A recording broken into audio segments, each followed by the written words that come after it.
Jai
Welcome to Satsang.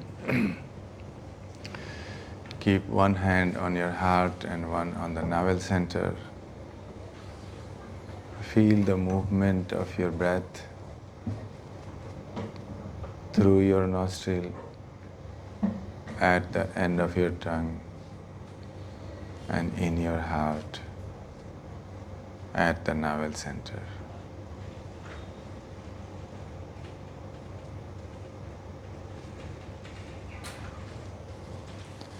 Satsang means being in the company of the truth, being in the company of beauty,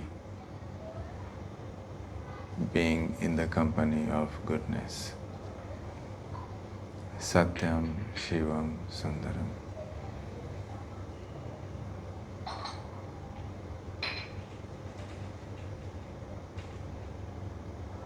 For next couple of hours, allow yourself to feel everything, to observe every thought without any judgment, without any like or dislike. Just allow everything to come, to flower and disappear.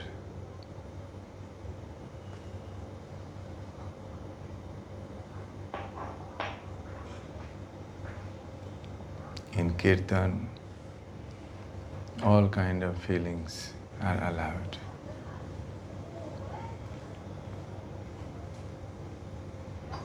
Go into your heart center, feel everything. While I am talking on the sutras, there are two ways of listening to them. Either you can agree, disagree, or there is another way of listening. You can just listen. When you just listen,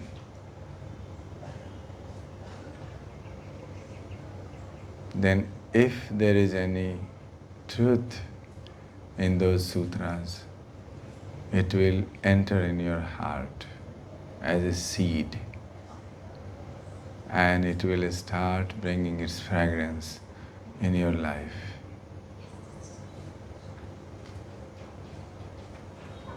So listening to sutras is like listening to the waterfall,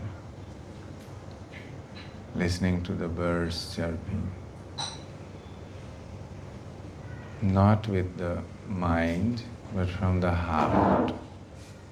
Then these sutras will start working, functioning in your life, start operating in your life. You see, when the seed is so small, from where such a big plant, big tree grows from a small seed.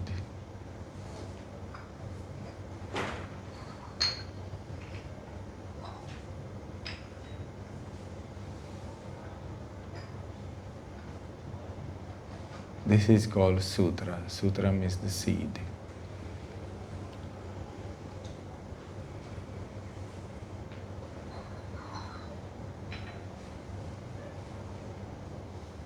So I will start the satsang with the opening mantra, followed by 3 Om together. Yogena chittasya padena vacham malam sharirasya cha vedakena yogva karottam pravaram muninam Patanjalim pranajalirana abahu purushakaram Shankha chakra siddharinam sahastra shirsham shvetam pranamami patanjalim harihi om. three Om together. Om.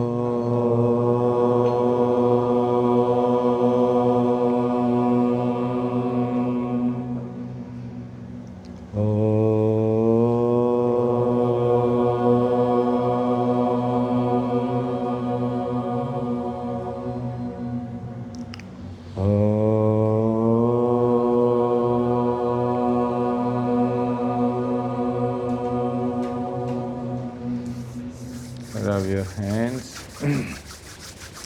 Gently put them on your eyes and open your eyes slowly. Very nice to see all of you. Welcome. So, every time I'm reading the sutras, Yoga Sutra, Shiva Sutra, and all these mantras, I'm amazed by the genius of these people. Now we have shorts, like on Instagram or YouTube, we have shorts. Think about those people, 10,000 years ago, they have written these shorts. These are sutras, 3-4 words, and you can go whole day with those 3-4 words, meditate upon them, and they are so beautiful. They will absorb your whole energy. They will absorb your whole mind, your whole body, your whole being. So, can you imagine? Thousands of years ago, there were human beings who tried to transform their life, who tried to transform their consciousness, and who thought about, okay, I don't need to write a lengthy big book, because anyway people will forget it. When they wanted to communicate, they wrote it in shorts. Now when they are asking me, my marketing team, to make shorts, so that is like 90, how much? 90 second? 90 second. In 90 second, I have to say something. It's so difficult for me. But thousands of years ago, they thought about it, that things can be said in even less than 90 seconds. That's amazing. First sutra. Atha yoga nushasanam. No preface, nothing is said before that, nothing is said after that. The man comes in, sits like in front of us as you are sitting here, and says, okay, let's get on with the business. Let's get on with it. Now yoga. Excuse me, did you explain anything about yoga? No. He takes it for granted that you are so bored with your life. Whatever you have been engaged with, you are totally bored with it. He takes it for granted, and he takes it for granted that you want to know who am I. Because outside things don't excite you anymore. You're quite finished with it. You want to know who I am, and life makes no more sense for you if you don't know who I am. You have come to that point already. He takes it for granted, and he said, okay, let's get on with it. Now yoga. Atha yoga nushasanam. First thing he says, okay, let's start yoga. That's it. No more going into analysis, no catharsis, not asking what is your name, not asking which country you come from, not asking who are you, not asking what you have been doing in your past, not asking your background at all. Doesn't matter what you have done, who is your father, who is your mother, doesn't really matter. Which country you come from, doesn't matter. You are a human being. You have been engaged in something. Which religion you come from, doesn't matter. Whatever you have done, wherever you are in the process of your life, right there a door opens for you. This is the first sutra. Doesn't matter successful, failure, good relationship, bad relationship, rich, poor, doesn't matter, because there is death. People ask me, what benefit I will get from meditation? I said, you have not understood the point yet. As long as you are looking for benefit, there is no meditation for you. Meditation starts when you know there is no benefit in life. Nothing matters. You can't take even a hair on your body with you. Everything fails. It's bound to fail. There is no other uh, end to anything. Everything fails. I'm not trying to depress you. This is the nature of life. Everything has an ending to it. Everything is impermanent.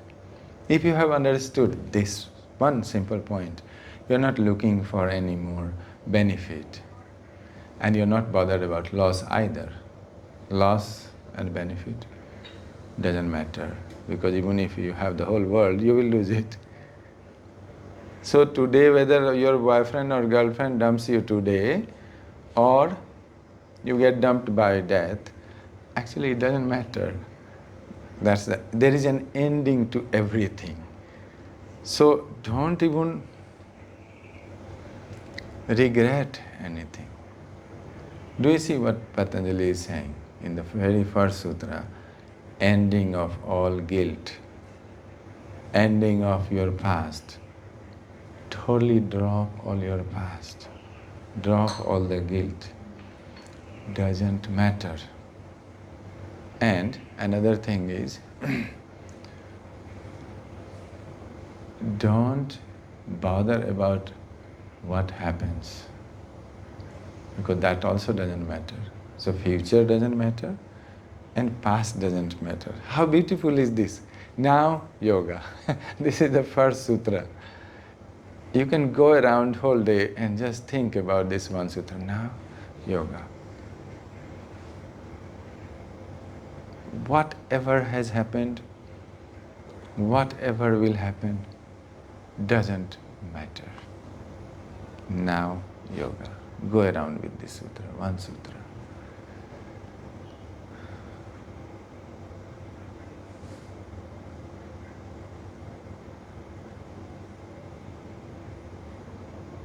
Let this sink in your system. Now yoga.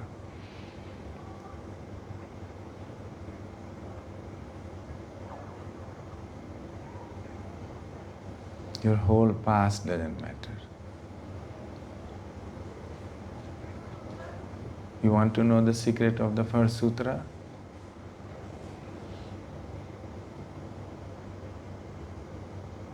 I don't mind what happens. Meditate upon this. I don't mind what happens. I don't mind what has happened.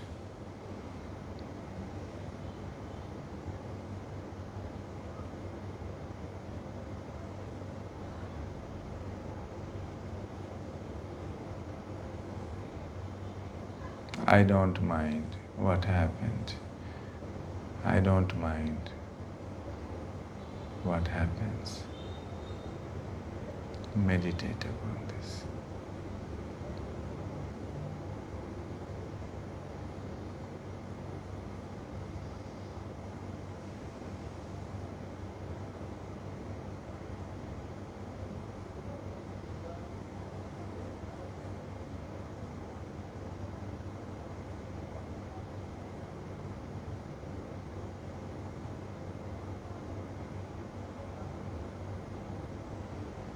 Then comes the second sutra, the second bomb on your conditioning.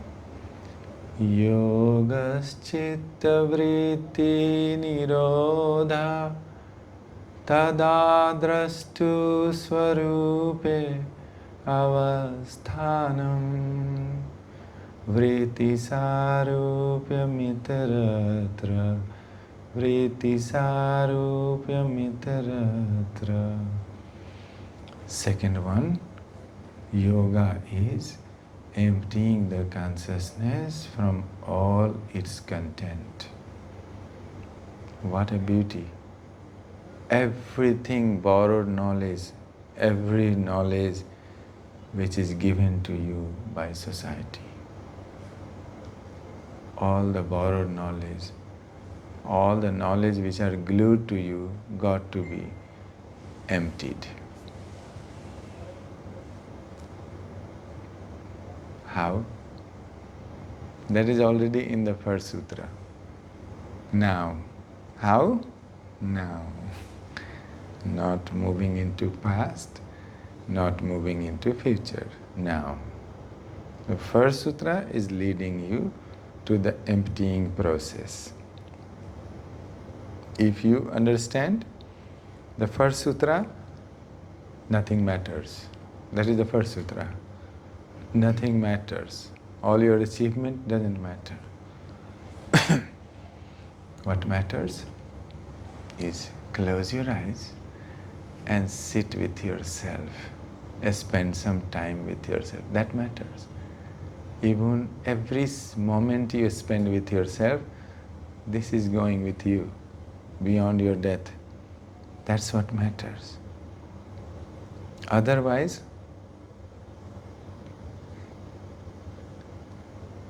you will be otherwise, not wise. Be wise. Spend some time with yourself. Otherwise, you are going to be dumped again and again, either by some boyfriend, girlfriend, or by death.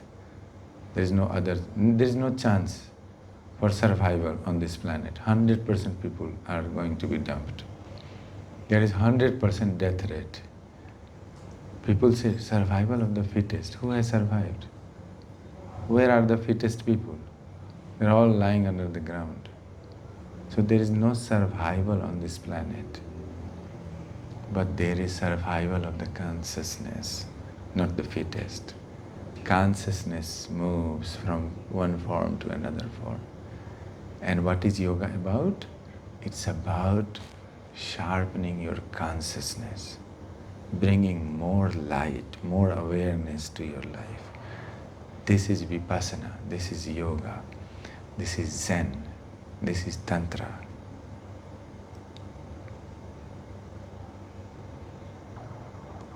Does it make sense? Wake up.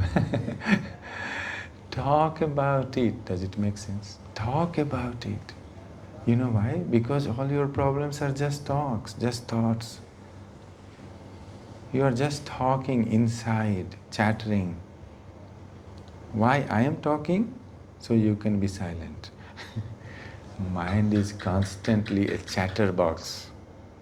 It's chattering constantly, and that is what is causing all your problem. If this chattering has a stop, a turn off button, then all problems finish.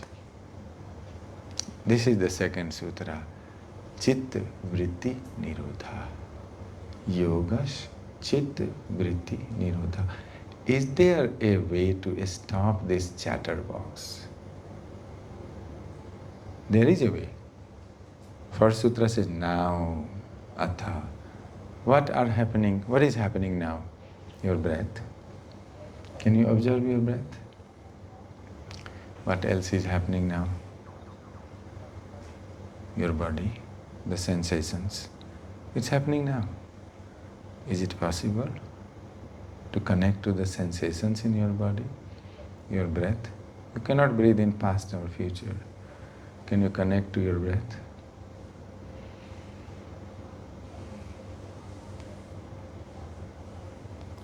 So he says, what a genius. He says only there are two ways of living life. One way is being identified with the mind.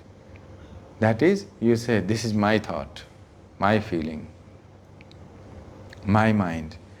There is another way. You create a little distance from your mind. You can observe your mind, you can observe your breath, you can observe your body. This is another way. So, chitta vritti nirodha, and then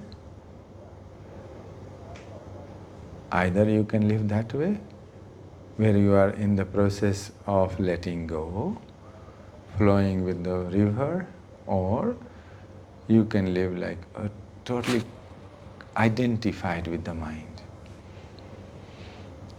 And what is your mind? All the thoughts.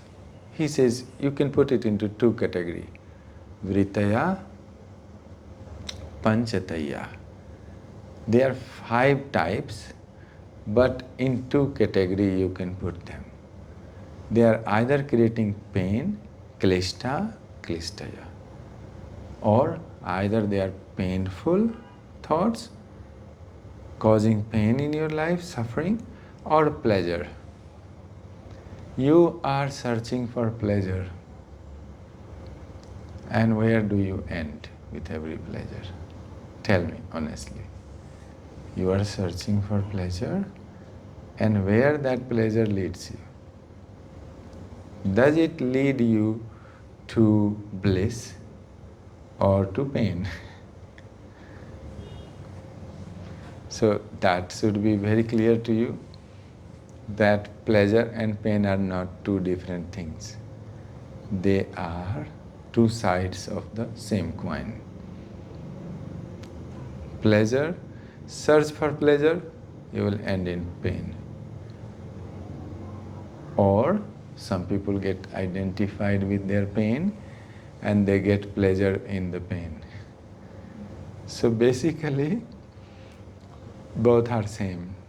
They help you to keep your mind occupied. And he wants your mind to be empty. All the yogis, all the masters, all the enlightened ones are saying, switch off this chattering box. Switch off this box. And you say,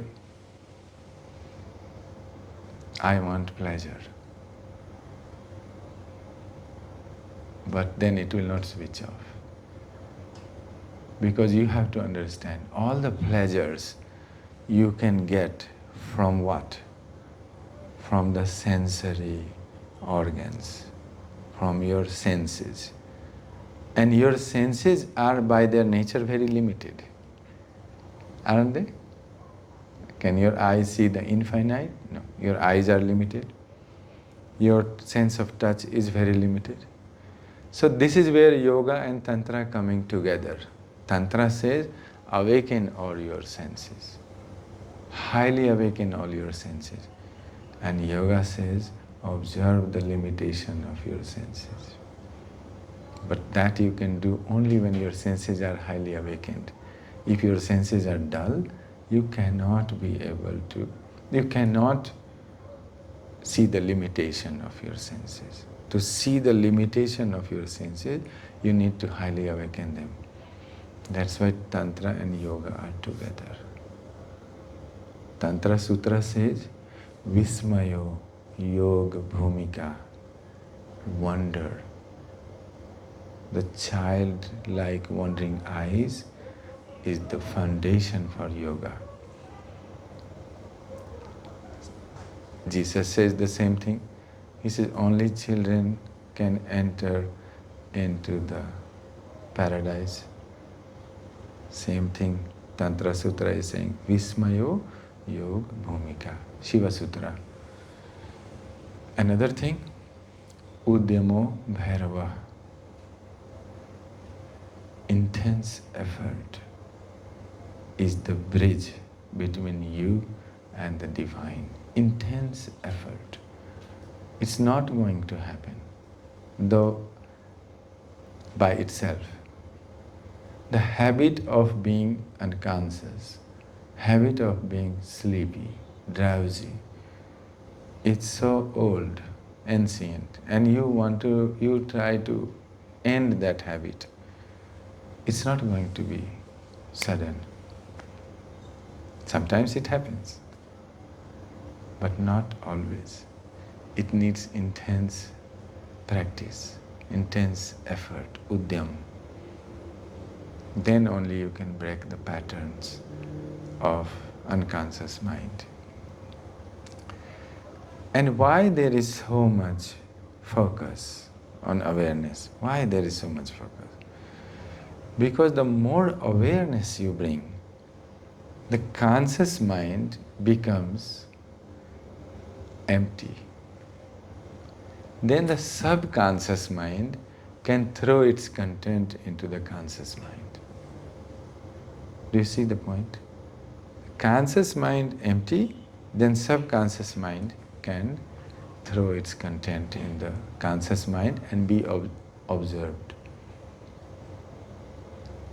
Right now, your conscious mind is constantly chattering, then unconscious, subconscious has no chance to come in the light.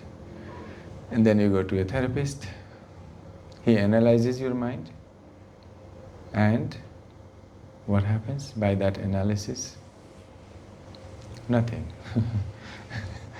Have you ever seen anybody coming out healed by psychoanalysis?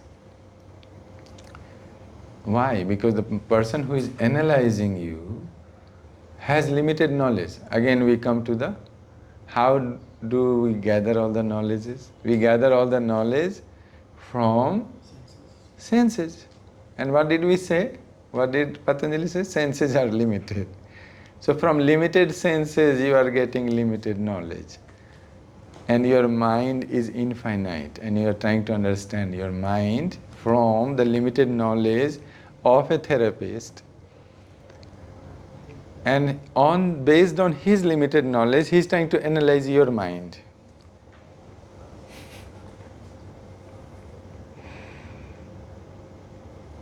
Do you see the game? Analysis is the real paralysis. You cannot analyze your mind because who is the analyzer? Analyzer is another thought. One thought trying to analyze another thought. One tomato trying to understand another tomato. Or one tomato trying to study another tomato. If you are studying tomato, at least make sure you are not a tomato. Then you can study tomato. But one thought trying to analyze another thought has basically no meaning. Because thought itself is very limited. Knowledge is very limited. Because you have gained them through the senses of perception. So far, are we clear? Is this any question so far? You can ask question. I will take a break now. Quick question. So Patanjali Sutras and Yoga Sutras are putting together, and I've got friends that are scholars, and they talk about non-dual versus dual. And from my understanding, Patanjali was in a non-dual philosophy, or a dual philosophy when he was embodied, and the Shiva Sutras are non-dual philosophy. So they're two different. Is that true or not true? This is a very good question. And I would say to you, the same very famous story I will tell you from the Advaita Vedanta. That there are two golden birds sitting on a tree. One bird is sitting on the lower branch and the very shiny, very bright golden bird is sitting on the top of the tree. And this bird, on the lowest branch, he gets involved in pain and pleasure all the time. And he thinks that that bird who is sitting on the top of the tree is very different from me because he never gets involved in pain and pleasure, duality, anything. And I am so fucked up. I'm so sad. I'm sometimes happy, sometimes I do this, sometimes I do that, sometimes I fall, sometimes I wake up. But what he does, he jumps from the lowest branch to the upper branch a little, one time. And then he sees the bird. Again he forgets the bird on the highest branch, and he starts getting involved in his daily life and pain and pleasure. He jumps again on the little higher branch. And the story says that when he reaches to the highest branch, then he is shocked that the golden bird, the shiny bird which is sitting on the highest branch, is himself. He sees that it's me actually, I was sitting on the highest branch. So this one says the bird on the highest branch and the bird on the lowest branch are not two different. They are one. Now you see there is duality in your life, but when you start going, these branches are symbols of your chakras. When you move from the Muladhara chakra to Swadhisthana, then Manipura, Anahata, Vishuddhi, Agya chakra, Sahasrara, when you reach there, there is no more duality. These two eyes opening outside, they symbolize the duality. The third eye is between your eyebrow, and that is all duality is finished. So basically, Advaita Vedanta is the highest philosophy. All other things are supporting that. Whether it is Kashmiri Shaivism, I was talking to my friend the other day, whether it is Kashmiri Shaivism or Tantra Sutra or Yoga Sutra, they all bring you to one point, Tat Tvam Asi. You are that. Aham Brahmasmi. I am the ultimate. So there is no duality. Once you reach to the highest chakra, you will see, I am that. Tat Tvam Asi. Aham Brahmasmi. Aham Brahmasmi. Aham Brahmasmi. Close your eyes, meditate on it for a few seconds. I am that. I am that. I am that. I am not separate from the whole. I am the cosmic consciousness. It's very well said by Shankaracharya in Nirvana Shatakam.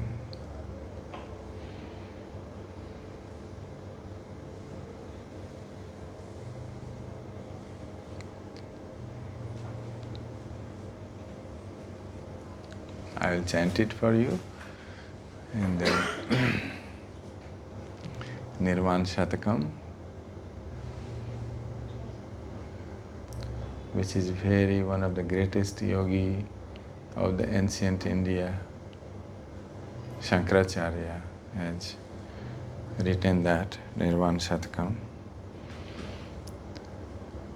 Mano buddhya hankar chittani naham na cha srotra jihve na cha ghran netre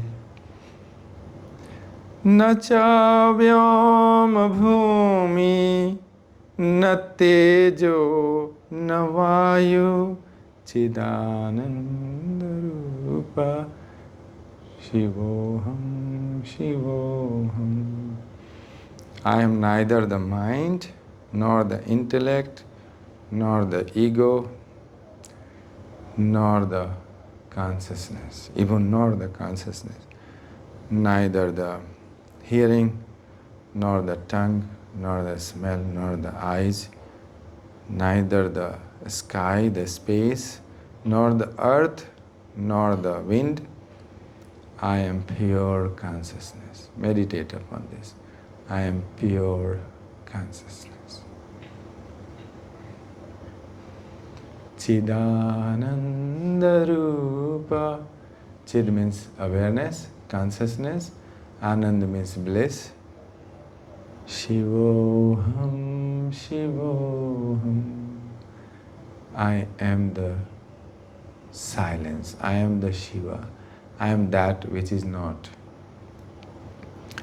Nacha pran sangyo navai panchavayu nava sapta dhatu nava panchakosha navavka panipada nachopasthpayo Chidananda Rupa Shivoham, Shivoham.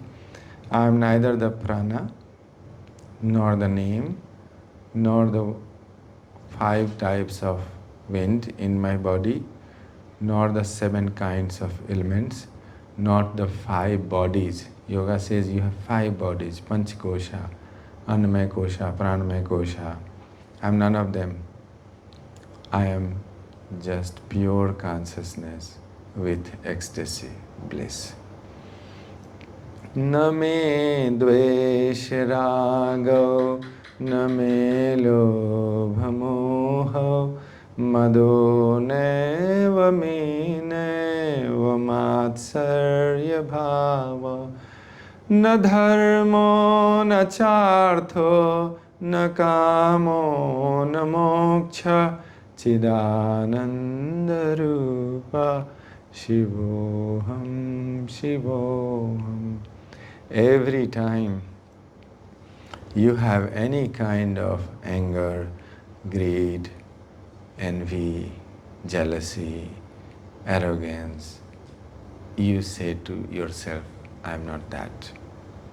Anything which is happening inside you, say, it's not me. I am pure consciousness. I am pure consciousness. I am pure bliss. न पुण्यं न पापं न सौख्यं न दुःखं न मन्त्रो न तीर्थं न वेदा न यज्ञा अहं भोजनं नैव भोज्यं न भोक्ता चिदानन्दरूप शिवोऽहं शिवोऽहम्. I am neither any virtue nor any sin. That's the ending of all organized religions, okay?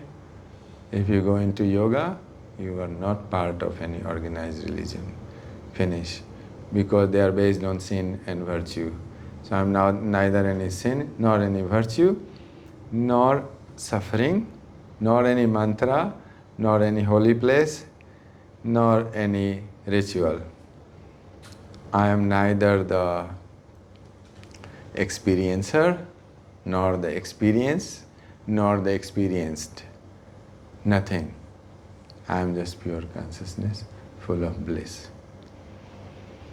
न मृत्यु न शंका न मे जाति भेद पिता नैव मे नैव माता न जन्म न बन्धुर्न मित्रं गुरुर्नैव शिष्यं चिदानन्दरूप शिवोऽहं शिवोऽहम्.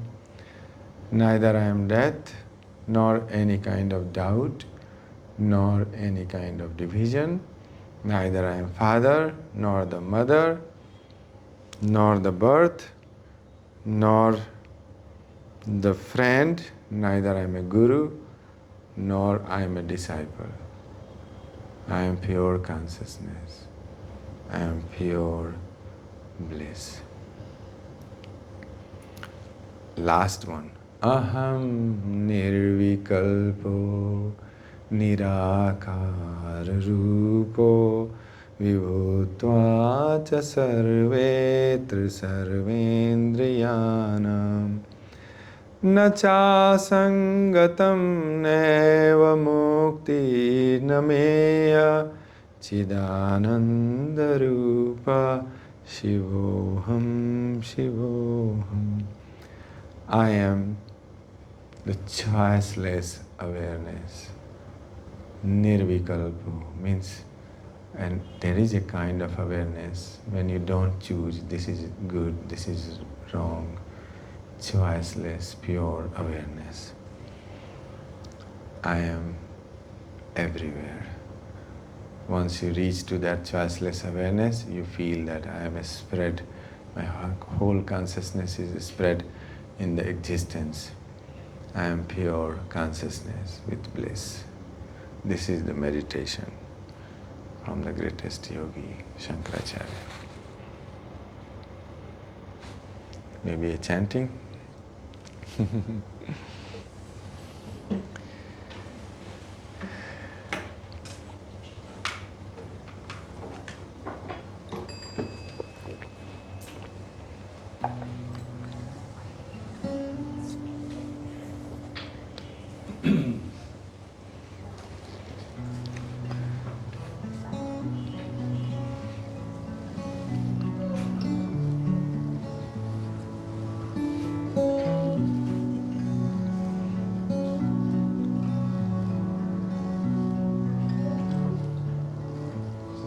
the teacher within and the teacher outside.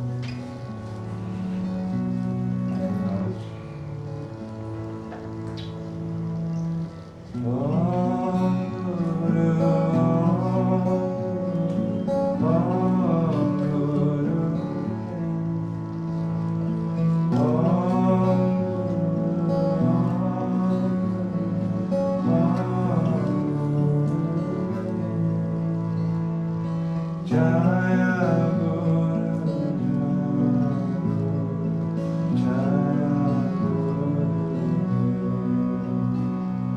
Jaya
take a few minutes break, water in, water out, and then we meet again for another kirtan, and then question answer.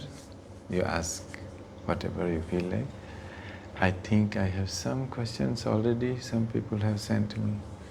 I will take it and you can think about it what you want.